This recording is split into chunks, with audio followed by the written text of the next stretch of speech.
በስመ አብ ወወልድ ወመንፈስ ቅዱስ አሐዱ አምላክ አሜን። እንኳን በሐምሌ 23 ቀን ታስበውና ተከብረው ለሚውሉ ለቅዱሳን በዓላት በዚች ቀን መሪና ሰማዕት የሆነችበት የዕረፍቷ መታሰቢያ በዓል፣ ቅዱስ ለንጊኖስ ሰማዕትነትን ያገኘበት የዕረፍቱ መታሰቢያ በዓል በሰላም አደረሳችሁ አደረሰን።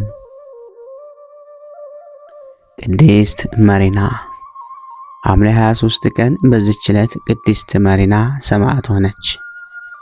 የዚችም ቅድስት የአባቷ ስም ዳኪዎስ ነበር። እርሱም በአንጾኪያ ሀገር ለጣዖታት ካህናት አለቃ ነበር። ያን ጊዜም ንጉሱም ከሃዲው ዳኪዎስ ነበር። 5 ዓመትም በሆናት ጊዜ እናቷ ሞተች። አባቷም ከከተማ ውጭ ለምትኖር ሞግዚት ሰጣት።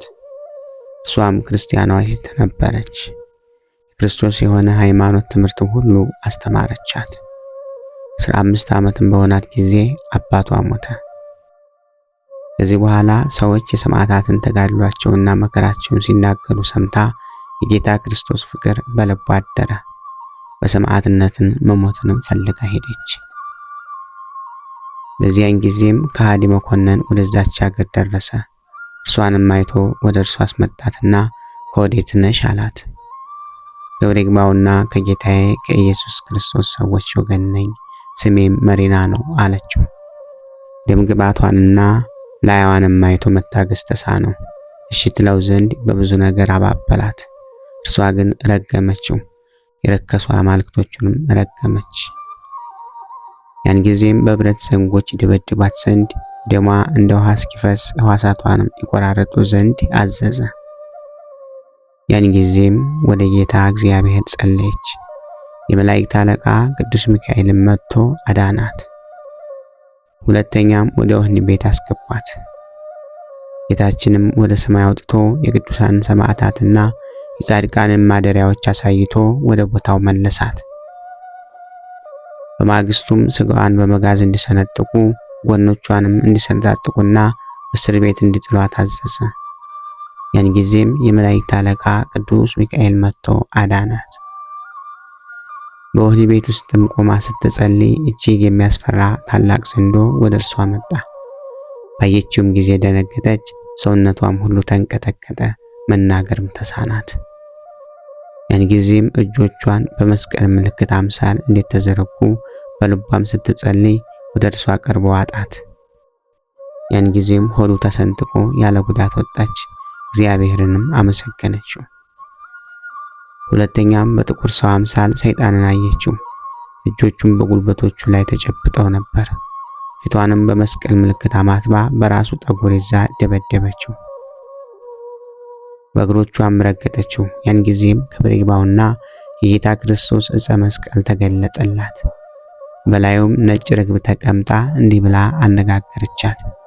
መሪና ሆይ የመንፈስ ቅዱስን የጸጋ አረቦን ተቀብለሻልና ደስ ይበልሽ አለቻት።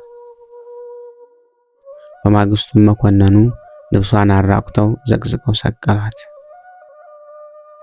እንዳቃጥሏትም ደግሞ ውሃ ካፈሉበት ጋን ውስጥ እንዲጨምሯት አዘዘ። በውስጡም ሆና ስትጸልይ ከሰማይ ርግብ መጣ። በአፉም ውስጥ የወርቅ አክሊል ነበር። ማሰሪያዎችንም ፈቶ በአብ በወልድ በመንፈስ ቅዱስ ስም 3 ጊዜ ያጠመቃት። እግዚአብሔርንም እያመሰገነች ከውሃው ውስጥ ወጣች። መኮንኑም እንደዳነች ባየ ጊዜ ራሷን በሰይፍ ይቆርጡ ዘንድ አዘዘ። ወደ ሰማዕትነቱም ቦታም በደረሰች ጊዜ ነፍሷን በፍቅር ይቀበል ዘንድ ወደ ጌታችን ጸለየች። ክብር ይግባውና ጌታችን ተገለጠላት።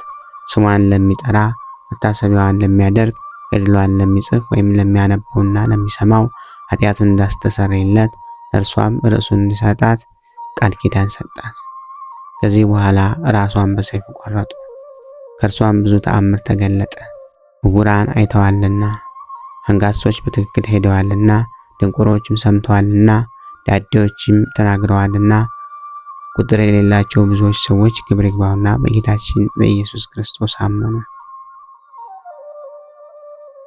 በዚህ ዕለት ታስቦና ተከብሮ የሚውለው ሌላው ቅዱስ አባታችን ቅዱስ ለንጊኖስ ነው።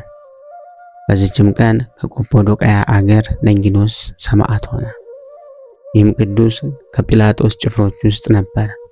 ጌታችንም ኢየሱስ ክርስቶስ ስለ ዓለም ደህንነት መከራ እንዲቀበል የፈቀደበት ሰዓት በደረሰ ጊዜ በእርሱ ላይ የፈለጉትን ያደርጉ ዘንድ ለአመፀኞች ፈቅዶላቸው ነበር።